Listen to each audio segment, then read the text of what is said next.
Hello everyone. 9ನೇ ಪ್ರಶ್ನೆಯನ್ನು ನೋಡೋಣ.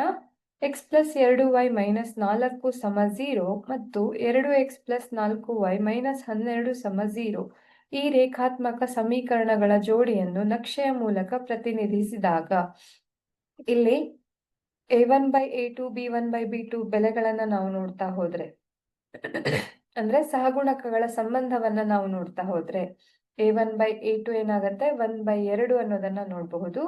b1/b2 2/4 ಅನ್ನೋದು ನಮ್ಗೆ ಗೊತ್ತಾಗ್ತಾ ಇದೆ. ಹಾಗೆ c1/c2 ಬೆಲೆ -4/-12.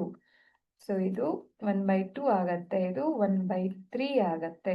ಆದ್ರಿಂದ ನಾವೇನಂತ ಅರ್ಥ ಮಾಡ್ಕೊಳ್ಬಹುದು, a1/a2 ಮತ್ತೆ b1/b2ಗಳು ಸಮನಾಗಿವೆ, ಆದ್ರೆ ಅವು c1/c2ಗೆ ಸಮನಾಗಿಲ್ಲ.